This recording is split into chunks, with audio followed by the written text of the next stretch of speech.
আজকে রান্না করব তেলাপিয়া মাছ, বড় বড় আর খলসে মাছ।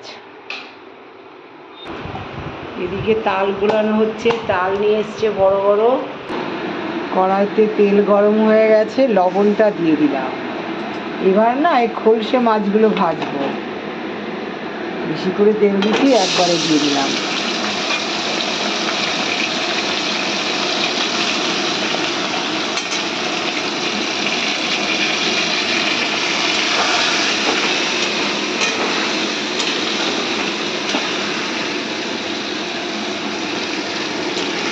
একটু লবণ দিলে কি বলো তো, মাছগুলো একদম লেগে যায় না, খুব সুন্দর হয় ভাজা।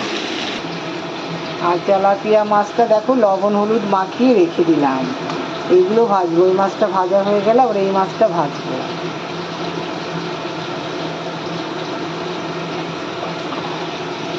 এদিকে ভাত বসিয়ে দিয়েছি, দেখো একটুও লেগে যায় না, লবণ দিলে একটু লাগবেই না, যত খুশি নাড়াচাড়া করো।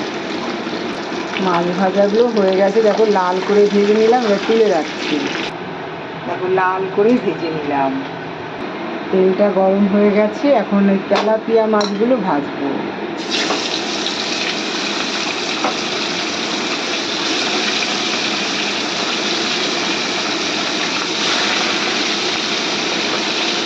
কটা মাছ তো, তিনটে তিনটে করে ভাজবো। মাছগুলো লাল করে ভাজা হয়ে গেছে, আর দেখো একটুও লেগে যায় না।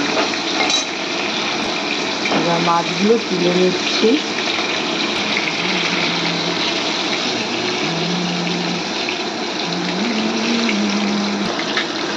এইগুলো লাল করে ভাজা হয়ে গেছে।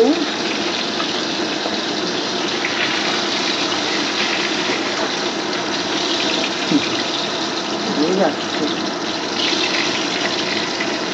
সব মাছ ভেজে নিলাম। এবার তেলের মধ্যে জিরে দিয়ে দিলাম, দিয়ে এবার দেখো জানোই তো গাঠি কচু দিয়ে দেবো। আমরা তেলাপিয়া মাছ না গাঠি কচু দিয়ে খেতেই ভালোবাসি, আমার তো খুব ভালো লাগে। এদিকে ভাতটাও হয়ে গেছে। আমাদের না দুধের চাল, লাল করে ভেজে নিলাম। আর এখন দেখো মশলাটা দেবো।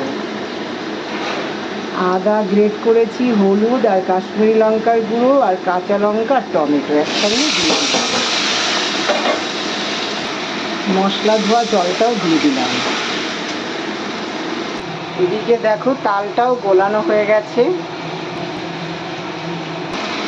আর এটাও ভালো করে কষানো হয়ে গেছে। জল দিয়ে দেবো। একটা কাজ নিয়ে বসে থাকলে আমার হয় না গো, অনেক কাজ করতে হয়, তাই সব রকমভাবেই দেখাচ্ছি।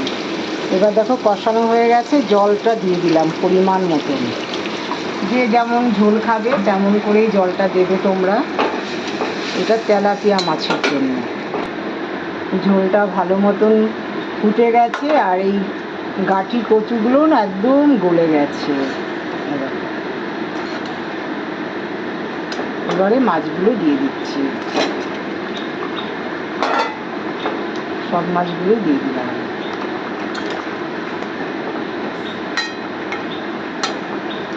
এবারে এই লাল শাকটা রান্না করব। একদম কমপ্লিট হয়ে গেছে মাছটা, দেখো খুব সুন্দর হয়েছে। এবারে রান্না করে দেখালাম। এইভাবে মাছটা আমি রান্না করি। আমরা বেশি একটা মশলা খাই না, কিন্তু একেবারে যে না খাই তাও না। লঙ্কা টঙ্কা সব গোটা গোটা দিয়ে দিই, আর এই কাশ্মীরি লঙ্কার গুঁড়োটা দিয়েছি, ব্যাস। মাছের ঝোলটা নামিয়ে রাখলাম, দেখো একদম কমপ্লিট হয়ে গেছে, সুন্দর হয়েছে। কালারটাও দারুণ এসছে, খেতেও অসাধারণ লাগবে। তেলটা গরম হয়ে গেছে, কালো জিরে দিলাম। এবারে লাল শাকটা ঢেলে দেব। এবারে একটু লঙ্কা দেবো আর লবণ হলুদ দেবো, ব্যাস। এবারে লবণ আর হলুদটা দিয়ে দিলাম, ব্যাস। আর কিছুই দেবো না, তোমরা তো জানোই স্বাদে আর কিছু দিতে হয় না। আর আমাদের ঘরে পেঁয়াজ রসুনটা খুব কম চলে। তাহলে আমার ভিডিওটা এইটুকুই, ব্যাস। ডাল টাল আর দেখালাম না, ডাল কালকে রয়ে গেছে, ওই জন্য।